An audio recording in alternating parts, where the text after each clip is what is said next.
আসলে দই কার না পছন্দ, সেটি হোক মিষ্টি বা টক।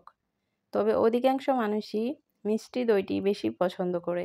আর হ্যাঁ, আমি আজকে মিষ্টি দই বানানোর জন্য যেই জিনিসটি অবশ্যই দরকার, সেটি আজকে বানাবো। আর তা হচ্ছে দই বীজ। আর রমজান মাসে ইফতার টাইমে কিন্তু এই দই দিয়ে বিভিন্ন ধরনের ডেজার্টও বানানো যায়।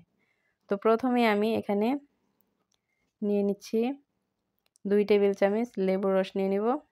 তারপরে 2 টেবিল চামচ গুঁড়া দুধ নিয়ে নিয়েছি।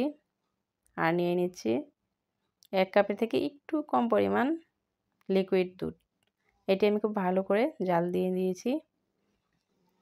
এখন আমি যে বাটিতে দই বীজটি সেট করব, সেই বাটিতে দুধটুকু ঢেলে দিব। এই তো দুধ দেওয়ার পর এখানে আমি দিয়ে দিব সেই গুঁড়া দুধটুকু। এই তো গুঁড়া দুধটুকু দিয়ে আমি এটি একটি হ্যান্ড উইচের সাহায্যে খুব ভালো করে মিশিয়ে নেব। এটি কিন্তু খুব ভালো করে মিশাতে হবে। এ পর্যায়ে দেখেন দুধটা কতটা ঘন হয়ে এসেছে গুঁড়া দুধ দেওয়ার কারণে। এখন আমি দিয়ে দিব এখানে সেই লেবুর রসটুকু। লেবুর রসটুকু দিয়েও এটি খুব ভালো করে কিন্তু মেশাতে হবে। এই তো দেখেন আমি হ্যান্ড উইচের সাহায্যে খুব ভালো করে মিশিয়ে নিচ্ছি। এই তো আমার মেশানো হয়ে গেছে। এখন আমি এটি সেট আপের জন্য রেখে দিব। তবে এখানে আমার লাগবে একটি স্টিলের ট্রে নিয়ে নিয়েছি আমি। এটি একটু গরম করে নিয়েছি। এটি দিয়ে আমি খুব ভালো করে এভাবে ঢেকে দিব। ঢেকে 3 থেকে 4 ঘন্টার জন্য রেস্টে রেখে দিব। ফিরছি 4 ঘন্টা পর। এই তো দেখেন আমার দইটা 4 ঘন্টা পরে কতটা সেট হয়ে গেছে। আপনাদেরকে আমি কাছ থেকে দেখিয়ে দিয়েছি।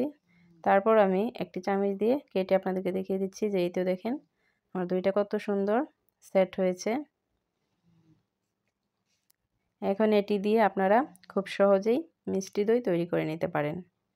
অবশ্য এটি দিয়ে দারুণ স্বাদের লাচ্ছিও বানানো যায়। আর অনেকেই এই দই বীজ দিয়ে সেহরিতে দই চিড়ার আইটেমও বানিয়ে নিতে পারেন, যারা মিষ্টি দইটা খুব বেশি পছন্দ করেন না। তো ভালো থাকবেন সবাই। আল্লাহ হাফেজ।